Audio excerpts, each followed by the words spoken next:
자, 다음 부스팅에 대해서 이야기합시다.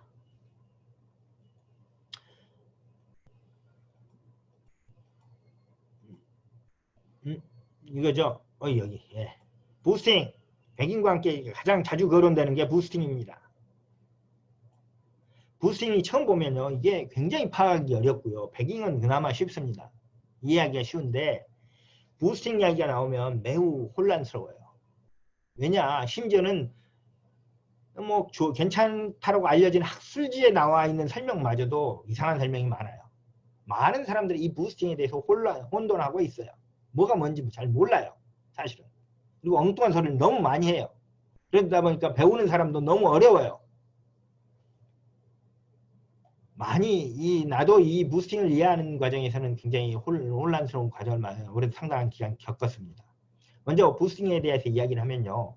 푸른드 앤 사파이어가 1996년, 90년대 후반에 제안한 방법이고 그때 90년대 후반에 굉장히 많은 논문을 한꺼번에 쫙 썼어요. 아다부스트라는 방법을 개발했죠. 아다부스트. 아다가 무슨 뜻인지 지금은 기억이 안 나지만 아다부스트라고 하는 방법을 제안했는데요. 이때 이렇게 말했어요. 자, 분류기라는 게 뭐냐면요. 클래시파이어를 이렇게 그러니까 리그레이션을 바꾸면 리그레이션 클래시피케이션 문제를 리그레이션으로 바꿔 설명하자라고 했잖아요. 그럼 분류기란 뭐냐면 리그레이션 방법이란 뜻이에요. 리그레이션 획이 적합시키는 것. 획이 적합이란 뜻이죠. 분류기라는 게 다른 게 아니고 예측 성공률이 낮은 약한 분류기들을 조합하여 더 좋은 성능을 발휘하는 강한 분류기를 만드는 방법이 아다부스팅이다. 이렇게 설명을 했어요. 자, 이건요. 헤스티, 팁시라니, 프리드만 세 사람이 쓴 유명한 책이죠. The Element of Statistical Learning에 나와 있는 아다부스팅을 설명하는 방법이에요. 여기 보면 쭉 이렇게 돼 있어요. 근데 이걸 아무리 이걸 살펴봐도 잘 이해가 안 돼요. 그리고 오랫동안 이제 보다 보면 이해가 또 이제 되거든요. 어느 순간에. 그런데 한참 안 보다 다시 또 보면 다시 이게 뭐였지? 명백히 파악이 안 돼요. 굉장히 혼란스러운 내용이죠. 그리고 또 이 내용이 자세히 보면 뭐가 있냐면 여기서 약한 분류기 사용할 수 있는 약한 분류기의 조건이 있어요. 50% 이상 분류, 이진 분류의 경우 제로원 분류를 할 때 50% 이상 성공률을 가진 분류기들을 묶어서 여러 개의 분류기, 여러 회기 모형을 묶어서 새로운 더 좋은 회기 모형을 만들면 새로운 모형을 결합시켜서 새로운 모형을 만들면 그 모형이 더 좋아집니다. 이런 뜻이에요. 클래시피케이션 문제에서 그렇게 설명을 했어요. 90년대 초반에. 그런데 이진 분류 문제니까 분류 성공률이 50% 이상이란 말은요. 이진 분류에서 분류 성공률이 50% 미만이 되면 어떻게 하면 되겠어요? 0101 맞추기인데 성공률이 50% 미만이면 그 분류기 그냥 안 쓰고 바꿔서 설명하면 되잖아요. 분류기가 0이 나오면 1이라고 답변하고 1이 나오면 0이라고 하면 되잖아요. 그러죠? 그러니까 제약 조건이 걸려 있지만 50% 이상인 분류기라고 걸려 있지만 그건 의미가 없는 제약이고 확대해서 말하자면 모든 약한 분류기를 묶어서 결합시키면 더 강한 분류 성공률이 좋은 분류기를 만들 수 있다는 거예요. 다시 말해서 회기 분석에서 적합 능력이 떨어지는 모형 적합 능력이 떨어지는 회기 분석 모형이 여러 개가 있어요. 그걸 결합시켜서 만들기만 하면 더 좋은 회기 모형을 만들 수 있습니다. 어찌 보면 단순한 당연한 이야기이기도 하죠. 근데 이 모형이 이게 어찌 잘못 생각하면요. 이게 마법 같은 이야기로 들릴 수 있어요. 무슨 이야기죠? 약한 분류기가 있으면 막 결합시키기만 하면 더 좋은 분류기를 만들 수 있다는 거잖아요. 이런 성능을 해서 분류기 만들고 또 분류기 만들어서 결합시켜 부스팅을 써서 결합시키기만 하면 결과적으로 더 좋은 분류기가 나온다. 회기 분석으로 말하면 뭐가 돼요? 자, 별로 좋지 적합 성능이 떨어진 회기 모형이 있어. 또 다른 회기 모형이 있어. 그 회기 모형이 획수 변수가 다른 모형, x1을 썼고 x2를 썼고 x3를 썼고 각각 설명 변수가 다른 회기 분석이 있는데 그것들을 써서 설명이 잘 안 돼. 그렇다 할지라도 결합시키기만 하면 굉장히 좋은 회기 분석 모형을 만들 수 있다. 마법 같은 이야기죠. 그러다 보니까 이런 이야기들이 나와요. 여러 가지 다양한 형태로 클래시파이어를 분류기를 만든 다음에 그것들 중에서 어떻게 돼요?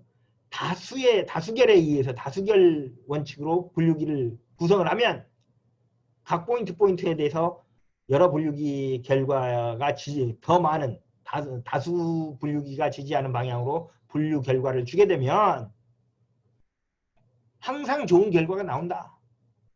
그래서 이걸 뭐라고 하냐면 Mixed Voting Classifier라는 것을 만들면 Mixed Voting Classifier라는 걸 만들면 매우 좋은 결과를 얻을 수, 항상 더 나은 결과를 얻을 수 있다라는 주장을 하게 됩니다. 그러면 왜 그런가? 왜 그렇게 되는지 설명하라. 그러면 이렇게 설명해요. 그 클래시파이 하나 두 개 설명하는 쓰는 것보다 여러 개 설명해가지고 하면 더 좋지. 다수결의 원칙이 더 좋잖아. 이렇게 설명합니다. 실제 그렇게 설명해요. 이해가 돼요? 황당한 이야기죠. 갑자기 이걸 더 좋은지 나쁜지를 설명하려면 뭘로 해야 돼? 수학적 원리로 설명을 해야 되는데 갑자기 정치적 논리를 가져와서 설명을 하는 거예요. 이게 이해가 안 되는, 잘 나가다가 이해가 안 되는 거죠. 그 말을 못 알아듣진 않아요. 다수결이 하니까 더 좋아진다는 말을 못 알아듣진 않지만 깊이 생각해 보면 이해가 안 되는 설명 방법이죠. 여기 내가 노란 당근을 표시해놨는데 노란 당근이 노랗다. 황당하죠. 황당. 이런 설명하는 사람들이 있어요. 이렇게. 이건 말이 안 되는 이야기예요. 사실. 왜냐. 자, 이런 이야기를 하는 건요. 사실은 이런 오해를 불러일으킨 게 바로 초창기에 아다부스트가 마치 마법의 방법인 것처럼 제안되었기 때문이에요. 그 부스팅의 본질을 제대로 이해하지 못하고 있다는 이야기예요. 이 이야기는요. 믹스 보팅 클래시파이어를 무조건 하면 좋아진다라는 이야기는 이런 거예요. 회귀분석의 경우로 바꿔놓으면 자식의 키를 설명할 때 아버지의 키로만 설명하지 말고 어머니의 키로도 설명해라. 할아버지 키, 할머니 키도 좋다. 그럼 그것들을 다 결합시켜서 설명하면 더 좋아진다. 맞는 이야기예요. 그건 맞는 이야기예요. 하지만 말이에요. 야, 아버지 키, 어머니 키, 삼촌, 외삼촌, 고모, 이모, 고모 다 넣어. 거기까지도 받아들이자고요. 그러면 막 넣다가 보면 옆집 아저씨도 넣어야 된다는 이야기죠. 옆집 아저씨 키에도 넣고 그 옆집 아저씨 키도 넣어라. 그래야 자식의 키를 예측하는데 예측 성공이 더 좋은 모형이 된다라고 말하는 것과 같은 거예요. 왜냐하면요. 부스팅의 이야기를 다시 이해하면 이런 거예요. 자, 부스팅은요. 더 정확하게 이야기하면 이겁니다. 부스팅이란 간단하게 이야기합니다. 다른 게 아니고요. 모형을 설명 변수에 의해서 최종 모형, 프레딕터를 설명할 때, 프레딕터를 만들 때 어떻게 하는 거냐? 이걸 회귀분석 모형으로 가져와서 바꿔서 설명하면요. 이렇게 하는 거예요. 기존의 변수들을 가지고, 전체 변수들을 가지고 어떤 예측치 변수 하나를 잡고 여러 개를 잡았다고 해요. 이걸 잡는 방법이에요. 이걸 이렇게 잡는 건데 우리는 일반적인 회귀분석할 때는요. 이런 A 방법을 써요. 어떻게 하죠? 각각의 프레딕터를 잡아 여러 개의 프레딕터를 잡아 H 각 설명 변수죠. 피처를 가공한 이거 인풋 변수 X라고 하고 인풋 변수를 가공해서 프레딕터 변수 또는 이걸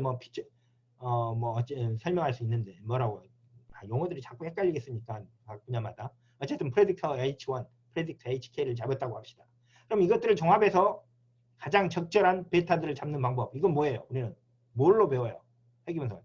멀티플 리니어 리그레션 하면 베타들을 구할 수 있게 되는 거죠. 그 프레딕트를 구할 수 있어요. 그게 멀티플 리니어 리그레션이에요. 그런데 부스팅은요. 그렇게 하지 말고 이걸 단계적으로 해라라는 거예요. 단계적으로. 하나씩 추가시켜라. 하나씩. 프레딕터 하나를 잡아서 앞에 프레딕터 하나 잡고 거기에다가 추가로 프레딕터들을 하나씩 단계적으로 추가해가면서 좋은 프레딕터를 구성하는 방법이 바로 부스팅인 거예요. 말하자면 멀티플 리니어 리그레션을 하는데 멀티플 리니어 리그레션을 해야 하는데 그 변수들을 한꺼번에 다 하는 게 아니라 하나 변수 심플 리니어하고 심플 프레딕터 하나 넣어서 심플 리니어 리그레션하고 거기다가 그 다음에 또 하나 추가해 가라. 말하자면 이걸 스테이지 와이즈 리그레이션을 해가라 라는 방법이 바로 부스팅이에요. 본질적으로는 물론 차이가 있어요. 약간의 멀티플 리니어 리그레이션과 차이는 있지만 본질적으로 추구하는 바는 변수, 설명 변수를 추가해가는 방법, 멀티플 리니어 리그레이션과 목적하는 바가 같은 거예요. 자, 여러 개의 단순 회귀 모형들을 회귀 분석 모형으로 가져와서 설명하면 뭐죠? 여러 개의 단순 회귀 모형들을 단계별로 조합해서 다중 회귀 모형을 만드는 방법이 부스팅이다 라는 거예요. 어렵게 설명할 필요가 없어요. 아이, 그런데 교수님, 남들은 그렇게 이야기 안 하는데 왜 교수님만 그렇게 이야기를 하세요? 그런 이야기 못 들어봤는데요. 내가 이렇게 이야기하면 다들 방금처럼 반론을 제기해요. 안 믿거든. 쟤 뭔데 와서 이상한 소리 하냐.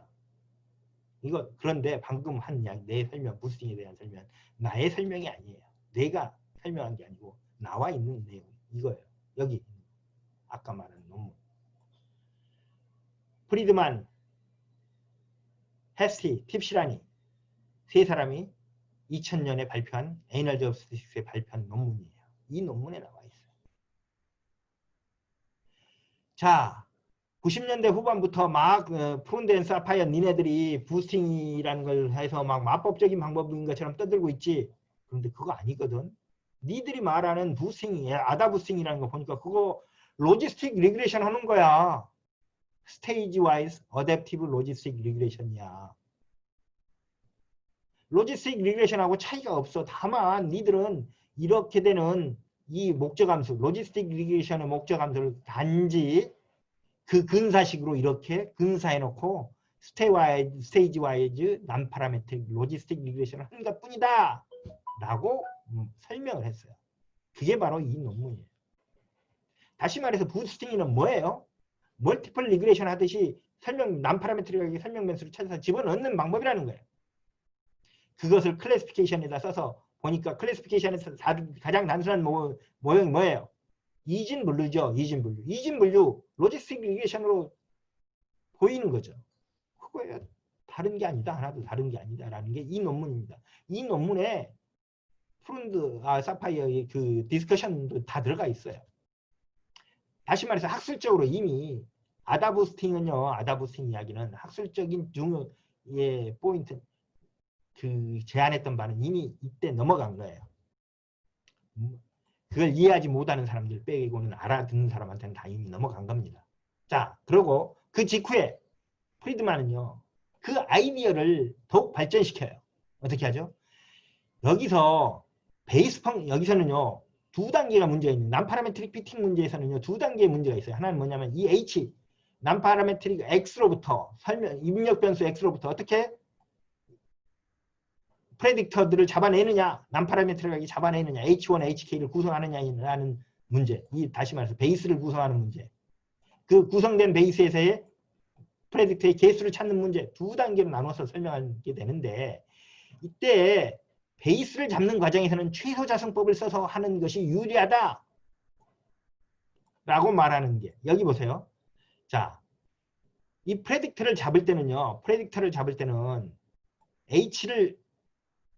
H를 구성하기 위한, 베이스를 구성하기 위한 A라는 파라미터를 결정하는 단계하고 프레딕터들이 결정돼 있을 때 베타를 결정하는 부분으로 나눌 수 있는데, 스테이지 와이스하게 부스팅을 해가면서 스테이지 와이스 피팅을 하는 거죠. 하면서 동시에 우리는 베이스 펑션을 잡아야 하는 문제에 봉착을 하게 된다. 그런데 그 베이스 펑션을 잡을 때는 어떤 걸로 잡냐? 최소자승법에 근거해서 최소자승법의 방법을 적용해서 잡는 것이 좋다라는 것이 그레디언트 부스팅이라는 겁니다. 그게 바로 2001년 프리드만의 논문이에요.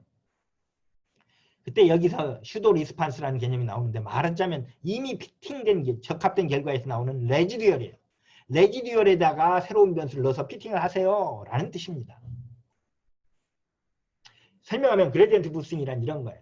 그레디언트 부스팅 방법은 마스라든가 추리, 마스 등과 같이 함수 추정 문제에서 어떻게 하냐? 그레디언트 경사방, 그레디언트 디스턴스, 이게 그레디언트 디렉션, 슈도 리스판스에 의해서 표현되죠. 경사 방향에 대해서 최소 자승법을 적용해서 프레딕터, 기저함수 H를 잡으라라는 거예요. 그게 그레디언트 부스팅의 아이디어예요. 요즘 부스팅 이야기하면 다 그레디언트 부스팅이죠. 이걸 벗어날 방법이 없어요. 다 이거예요. 자, 그러면 백인과 부스팅을 통합적으로 다시 살펴봅시다. 백인과 부스팅을 통합해서 보면 뭐예요? 부스팅은요, 변수를 추가해가는 방법이에요. 모형에다가. 설명 변수를 늘려가는 방법이에요. 백인은 뭐예요?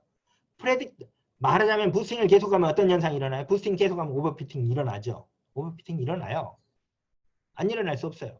그런데 부스팅 논문, 어떤 논문들을 보면요, 이렇게 써져 있어요. 부스팅은 해도 오버피팅도 안 되고요, 마법적인 방법인 것처럼 설명을 하고 있어요. 그거 아니에요. 자, 배깅은 뭐예요? 아까 뭐라 그랬어요? 배깅은 프레딕터빌리티를 높여주는, 오버피팅을 막기 위해서 프레딕터빌리티를 높여주기 위한 방법이에요. 그런데 왜 부스팅에 대해서 두 개가 상반된 방법이죠? 그렇죠? 그러면 어떻게 하면 돼요? 배깅도 하고 부스팅도 하고 결합해서 하면 되겠죠. 배깅도 하고 부스팅도 하고, 그러면 부스팅도 하고 배깅도 하면 뭐예요? 오버피팅도 막아지겠죠. 자, 그래서 그렇게 개발해 놓은 게 프리드만이 그 이후에 즉각 논문을 쓴 게 스토캐스틱 부스팅이라는 거예요. 그레디언트 부스팅 플러스 배깅을 결합시켜 놓은 거예요. 그렇죠? 자, 그러니까 사람들이 헷갈리는 거예요. 스토캐스틱 부스팅 하다 보면 중간에 배깅이 들어가 있어요. 오버피팅이 안 일어나요. 그러니까 부스팅을 해도 오버피팅이 안 된다고 말하는 거죠. 그러다 보니까 그런 착각이 자, 그 내막 안에서 돌아가는 메커니즘을 이해를 못하는 사람들이 어떻게 말하죠? 무조건 부스팅하면 좋다라고 말하는 거예요. 그래서 믹스드 보팅 클래시파이어 같은 것도 만들어내는 거예요. 그냥 뭔가 잘못 이해한 거죠. 자, 코딩 스타일.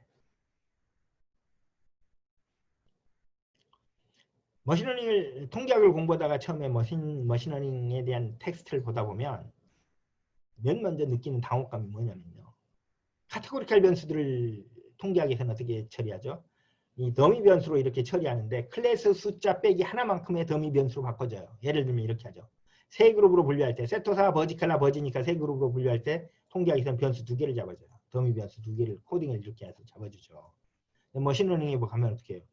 그룹 수가 3개니까 3개로 잡는다 이렇게 말해요. 이 카테고리칼 변수를 X 변수로 쓸 때도 그렇고요. 설명 변수로 쓸 때도 그렇고 Y 변수로 쓸 때도 그래요. 아니, 교수님, 왜 통계학에서는 이렇게 2개로 잡는데 머신러닝에서 3개로 잡아요? 그래도 문제 없습니까? 초반에는 매우 당혹스러워요. 많은 게 막 이해가 잘 안 돼요. 이것 때문에. 그래서 어떤 사람들은 이렇게 이야기를 해요. 자, 이거 최소자승법이죠. sum of square. 적합계래도 말하자면 마이너스 1 로그 라이클리우드 더하기 페널티 텀을 붙이잖아요. 리치 리그레션이나 라쏘처럼 뒤에 페널티를 붙이니까 요게 있으니까 이렇게 코딩을 해도 문제 없는 거 아니냐. 맞아요. 일부는 맞아요. 그 주장 일부는 맞는데 원래 그런 거 아니에요. 자, 두 가지로 설명해 봅시다. 카테고리칼 변수를 X변수로 사용하는 경우. 카테고리칼 변수를 X변수, 그리고 이 설명은요. 카테고리칼 변수를 X변수로 사용하는 경우에 되면 적용이 되는 문제인 거죠. 자, 이거요. X변수를 사용할 때 어떻게 돼요? 통계학에서는 2개로만 넣는다고 했는데 이렇게 넣어요. 머신러닝입니다. 자, 그러면 이렇게 넣으면 어떤 현상이 일어나요? 더미 변수 회귀 분석할 때 머신러닝 말고 회귀 분석할 때요. 이렇게 2개 넣지 않고 3개 넣으면 어떤 현상이 일어나나요?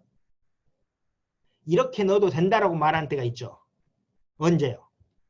회귀 모형에서 인터셉트를 넣지 않으면, 인터셉트 변수가 없으면, y절편이 없으면 각 클래스 수만큼 넣어라 이렇게 말하죠.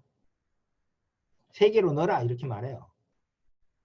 그럼 2개로 넣는 이유는 뭐예요? 2개로 만들어서 넣는 이유는 충돌이 일어나서, 인터셉트와 충돌이 일어나서 각각의 회귀계수의 추정이 불가능해지기 때문에 하나를 빼라는 거죠. 그렇죠? 근데 머신러닝에서는 다 넣어. 왜 다 넣죠? 회귀계수의 추정이 회귀계수 베타의 시 관심사항이 아닌 거예요. 1차적인 관심사항이 아니다라는 거예요. 그러니까 3개 넣어도 돼요. 통계학도 마찬가지죠. 베타 추정하는 것 자체에 베타에 큰 관심이 없으면 똑같이 할 수 있었던 거죠. 똑같이 하면 되는 거예요. 이미 알려져 있던 이야기예요. 자, 그럴 때 페널티 텀을 부과하는 것은 어떤 효과가 있냐?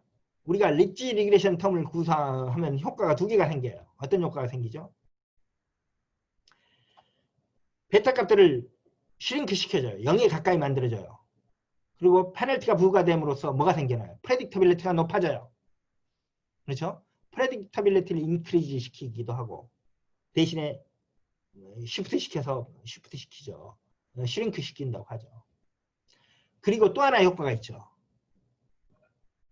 슈링크 시키면서 예를 들어서 감마1, 감마2 아까 감마1, 감마2 이걸 페널티 텀을 보면 리치 페널티 텀을 안 붙이면 아까 아버지와 자식의 키를 설명할 때 베타1은 20이었다. 그런데 감마1, 감마2로 나눠놓고 나면 20, 0, 10, 10, 0, 20 이런 경우들에 대해서 무차별해져요. 이 함수값이 똑같은 값을 줄 수 있어요. 하지만 예를 들어서 리치 텀, 리치 리그레션이나 라쏘 같은 걸 걸면 어떻게 돼요? 0, 20인 경우 감마1이 0, 감마2가 20, 20, 0인 경우에 비해서 감마1, 감마2가 각각 10인 경우가 훨씬 이 값을 미니마이즈 시켜주게 되죠. 다시 말해서 솔루션의 유니크니스를 증대시켜주는 문제가 있어요. 그래서 도움은 돼요. 솔루션을 찾는 데 있어서. 그런데 이게 절대적인 문제는 이걸 거는 목적은 이 문제를 해결하기 위한 것이 아니에요. 실질적으로. 프레딕터빌리티를 증가시키기 위한 거예요. 백인과 같은 모수적 모형에서의 백인과 같은 효과를 백인과가 마찬가지로 프레딕터빌리티 증대를 시키는 게 목적인 거예요. 자, 어쨌든요. 이래도 되고 저래도 되는 거예요. 자, Y로 사용됐을 때 카테고리칼 변수가 Y값으로 사용됐을 때 어떤 문제가 있냐. 여기 3개로 놓은 Y변수가 3개로, 회귀 분석할 때요. 회귀 분석할 때 Y변수가 여러 개다. 우리는 회귀 분석에서는 잘 안 다루죠. 그런 거 뭐라 그래요? 멀티플이 아니고 멀티베리에이트 리그레션인 거예요. 말하자면 자식의 키가 아버지의 특성에, 생물학적 특성에 의해서 자식의 키가 어떻게 바뀌는지를 보는 게 아니고, 자식의 키와 지능지수를 함께 보겠다. Y변수가 2개가 되는 거예요. 멀티베리에이트 리그레션이에요. Y변수가 2개가 되는 거. 그러면 이거 Y 두 변수를 넣어주는 거죠. 두 변수가 넣어주는 거. 그럼 회귀식이 몇 개가 나와요? 2개가 나오겠죠. 그런데 이렇게 3개로 넣어주면 뭐예요? 3개로 넣어주면 회귀식이 3개가 나와야 돼요. 여기는 2개가 나오고 여기는 3개가 나오는데요. 하지만 여기는 3개가 나왔다라고 해서 다 3개가 아니에요. 여기 뭐예요? 이 Y값들을 이렇게 합치면 항상 1이 된다는 제약식을 갖는 거죠. 식 3개가 제약식에 의해서 묶여지게 돼요. 위에서 3개를 넣어주면. 그럼 제약식을 빼면, 제약식을 제외하면 뭐예요? 현실적으로 의미 있는 식은 2개인 거죠. 차이가 없어요. Y를 대응할 때는. 괜히라는 뜻으로 말하기는 좀 그렇지만, 왜냐? 훨씬 직관적으로 3개를 넣으면 더 장점이 있잖아요. 그러니까 그런 장점은 있지만 대신에 뭘 약간 더 해야 돼요? 사소한 문제지만 약간의 컴퓨팅을 더 해야 되는 문제가 있는 거예요. 그렇죠? 본질적으로는 차이가 없어요.